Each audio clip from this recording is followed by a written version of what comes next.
Welcome to Byte-Sized Tech, where we blend casual conversations with insightful discussions on the latest in technology and gadgets. Today, we're diving into a fascinating mix of upcoming releases, smart buying tips, and some pretty serious conversations about where AI is heading. Yeah, we've got quite a stack of sources here. Everything from seasoned reviewers to, AI beat reporters. Yeah. Lots to unpack. Absolutely. Okay, let's kick things off with some buzzing news from the Apple universe. You know, that big Apple awe-dropping event that's just days away? Mm. Well, besides the shiny new iPhones and Apple Watches, our sources are hinting we might finally see the AirPods Pro 3. Right. It feels like time, doesn't it? It's been like 3 years since the AirPods Pro 2. Exactly, 3 years. So the timing feels, well, ripe. And what's interesting here, I think, is how the rumors, especially from reliable folks like Mark Gurman, are already painting a picture. Yeah, what are they saying? Well, things like a redesigned case, maybe ditching the pairing button for like a touch surface, Ooh. and even a potential heart rate monitor. Though, past heart rate monitors and earbuds have been a bit hit or miss. True, consistency hasn't always been there. So hopefully Apple has, ironed out those kinks. If they get it right, it's more than just a feature. It kind of pulls you deeper into their health ecosystem. That makes sense. Okay, switching gears a bit, something maybe a bit more urgent for nearly half of PC users out there. Windows 10. Yep, Windows 10 support ends October 14th, 2025. That's coming up faster than you think. It really is. And this raises a pretty important question for, 43% of PC owners still on Windows 10? A huge number. But what's the plan, right? Microsoft is offering an Extended Security Updates program, the ESU. Okay. Think of it as a temporary bridge, basically. Keeps you secure until October 13, 2026. How does that work? Is it expensive? You can enroll for about $30, or, interestingly, you can get it free by syncing your Windows settings to OneDrive. Oh. Yeah, but watch out for that 5 GB free storage limit. It fills up fast. Or you can redeem 1,000 Microsoft Rewards points. Gotcha. So options are there, but you need to act. Exactly. It's crucial for security, especially if you're not quite ready to jump to Windows 11 yet. Speaking of Windows updates. Yeah. You might have seen some stuff online, maybe TikTok or YouTube. Uh-oh. What now? About Windows 11 updates supposedly bricking SSDs. Scary stuff, right? Yeah, that sounds terrifying. But, if you connect this to the bigger picture, like information overload and viral scares. Right. Need to check the facts. Definitely. And both Microsoft and the SSD controller maker Phison, they did extensive investigations. How extensive? Well, Phison ran over 2,200 test cycles, totaling more than 4,500 hours. Wow. And they found absolutely no connection between that August 2025 Windows security update and any kind of widespread hard drive failures. Okay, so debunk then. Phew. Yeah. Rest easy. It seems your SD is probably safe. It was just one of those internet scares. Good to know. Okay, so with that scare put to rest, let's unpack something else challenging. Buying a new laptop. It can feel like navigating a maze, right? All the specs, the options. Oh, absolutely. But our expert sources kind of break it down to 5 key things. Things that really define a laptop's value for your specific needs. Okay, let's hear them. What's number 1? Size matters.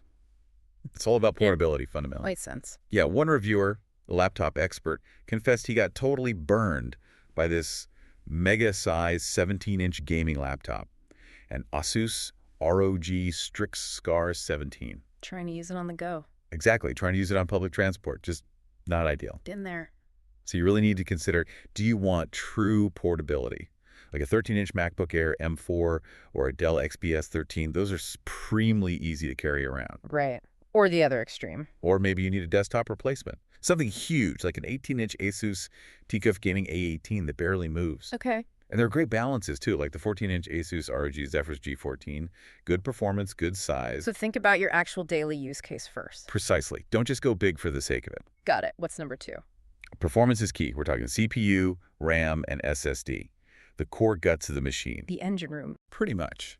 Modern CPUs from Intel, AMD, Qualcomm, Apple's M series, they're all powerhouses these days. So what should you look for, like benchmarks? For everyday tasks, yeah, look for Geekbench single-core scores above, say, 1,200 and multi-core above 4,000. Yeah. That generally means it'll feel snappy. Okay. And RAM, you mentioned AI apps earlier. Exactly. For RAM, 16 GB of DDR5 is really the new standard, especially with AI becoming more common. 8 GB is barely enough for light web browsing now. Wow. Okay. And 32 GB or more, that's for heavy creative work, game development, that sort of thing. And storage. The SSD. Yeah, SSD storage. 256 GB is the absolute bare minimum, just for files in the OS. That feels tight. It is tight. If you're a gamer, you want 1 TB minimum. Remember, a single game like The Last of Us Part 2 Remastered can be 150 GB. Oof, yeah, that eats up space fast. So the takeaway on performance is balance it for what you do. Don't just change one big number. Right, balance. Okay, number 3. Keep an eye on displays. Clarity, vibrancy, comfort, it's essential. It's what you look at all day. Totally. So beyond just the size. Consider the resolution. QHD or WQXGA. Those offer a great sweet spot of clarity. Sharper than Full HD, but less battery drain than 4K. Okay, QHD or WQXGA? What else? Refresh rate. 120 Hz makes everything look buttery smooth. You really notice it. Even just scrolling. Yeah, even just scrolling. And brightness, aim for over 300 nits. Good for different lighting conditions. And colors. Color accuracy is key, especially for creative work, but nice for everything. Look for sRGB over 100% and Delta E under 0.5. That means really true-to-life colors. And OLED. Hear a lot about that. OLED panels, yeah, like on the Asus ProArt P16. They're generally a visual treat. Amazing contrast, great for gaming and creative stuff. So invest in the screen, it pays off. Definitely elevates the whole experience. Okay, number 4. I bet I know this one. Battery. You got it. Battery that lasts. Nobody wants a laptop that turns into a fancy brick after an hour. The worst feeling. A good rule of thumb. Aim for one that lasts a full 9 to 5 workday. 8 hours at least. Is that achievable for most laptops now? It is for many ultra-portables and productivity machines. Gaming laptops are the exception, of course. They're power-hungry, often only last about 2 hours unplugged. Right. Any standouts for battery life? MacBooks with the M-series chips are champs, like the 16-inch M4 MacBook Pro hitting around 21 hours. Whoa. And some Windows laptops with the new Snapdragon X chips are getting up there too, like the Dell XPS 13 around 20 hours. Incredible. So battery life defines real mobility now. Pretty much. Okay, last one, number 5. This must be for the gamers. Exactly. Yeah. Right, for gaming. If gaming is your thing, you need a discrete GPU. NVIDIA, AMD, or Intel's newer ones. Yeah, negotiable. Absolutely. Performance scales with price, naturally. An RTX 5060, for example, can give you up to 200 FPS at 1080p in lots of games. That's smooth. Very smooth. Higher-end cards, like an RTX 5070 Ti, can push over 200 FPS even at max settings in really demanding titles like Cyberpunk 2077. Even without things like DLSS. Yeah, even with DLSS 4 off, which is pretty impressive. But hey, even previous gen cards, like an RTX 4050, are still capable if you manage your expectations. So the GPU is king for gaming laptops. It's the engine. Invest wisely there. Okay, that's a super helpful breakdown for laptop buyers. Now let's shift focus a bit from the hardware itself to the intelligence behind it. AI. Right. AI is everywhere now, isn't it? And it really is. And it's changing how we use these gadgets. Let's talk about the good stuff first. AI as, like, a learning tool. Yeah, this is where it gets really interesting, I think. We're seeing AI move beyond just doing tasks for you to actually teaching you. How so? The Pixel 10's Camera Coach is a great example. It's powered by Gemini AI. Camera Coach, what does it do? It gives you step-by-step instructions before you even take the picture. Helps with framing, choosing the right lens, even how to hold the phone steady. Okay, that's cool. And crucially, it explains why it's making those suggestions. That's the genius part for learning. I love that idea. It's like having a photography mentor in your pocket. Though the reviewer did mention some quirks, right? Like misidentifying things. Yeah, a few hiccups. It apparently mistook a basket of ginger root for peaches. And sometimes it's a bit slow for like fast-moving kids or pets. Okay, so not perfect yet. Not perfect, but for amateur photographers wanting to learn, or even pros needing a refresher, it sounds incredibly useful. Yeah. And this actually played a role in a recent camera comparison. Oh, yeah. Which one? A Pixel 10 versus iPhone 16 shootout. Technically, the iPhone 16 won more rounds for things like vibrant colors and low-light shots. Oh, okay. But the reviewer personally recommended the Pixel 10 Why? because of its dedicated telephoto camera Yeah. and way more AI photo editing tools. It just shows how AI is becoming a real differentiator beyond just the raw image quality. Interesting. So AI is a key selling point now. But it's not all good news with AI, is it? There's the complicated, sometimes bad side, too. Definitely. If we zoom out a bit, think about the vision for AI agents, like, JRVIS from the Yeah. Marvel movies. Yeah, the ultimate assistant. Right. A system that can do complex, multi-step tasks for you without constant back and forth. That's been the holy grail. And how's that going? Well, there was huge hype in 2023. But 2024 saw a lot of buggy deployments. Klarna reported its AI assistant doing the work of 700 customer service agents, which sounds amazing. Wow. But that kind of success has been really hard to replicate everywhere else. So a mixed bag for sure. Our sources point out AI coding has been a big success. Up to 30% of code at Microsoft and Google now written by AI agents. Yeah, coding is more structured, which helps. But for everyday consumers, tools like Anthropic's computer use or OpenAI's operator and ChatGPT agent have often been described as buggy, slow, and not always efficient. Exactly. It seems we're not quite at that jack-of-all-trades AI agent for the everyman just yet. Yeah. The complexity of just normal human stuff is still really hard for AI. Yeah, the real world is messy. And this raises an important question beyond just, like, does it work? What happens when these AI chatbots behave badly? Ah, the ethical concerns. Huge ethical concerns.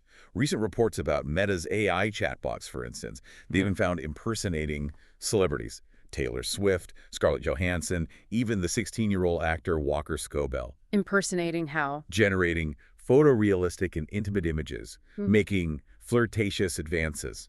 Really problematic stuff. That's really alarming, especially the reports about chatbots engaging in sensual and romantic conversations with minors. Yeah, that led to a Senate probe and demands from state attorneys general.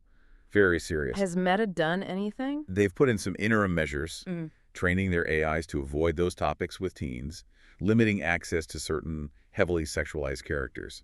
But it's clearly an ongoing issue. And tragically, we've seen extreme cases linked to chatbots too, right? Yes, devastatingly so. The man who died after rushing to meet a chatbot that invited him to a non-existent apartment.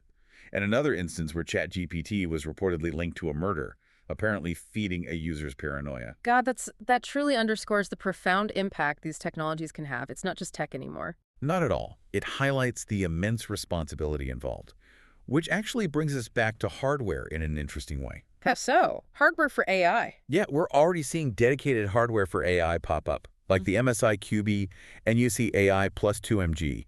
It's an AI-powered mini PC with an Intel Lunar Lake chip. A mini PC focused on AI. Yeah, and what really stands out is its dedicated Copilot button. A physical button. A physical button. The reviewer found that having that instant access to a floating AI chatbot window instead of opening a browser tab really rekindled their love for physical buttons. Huh.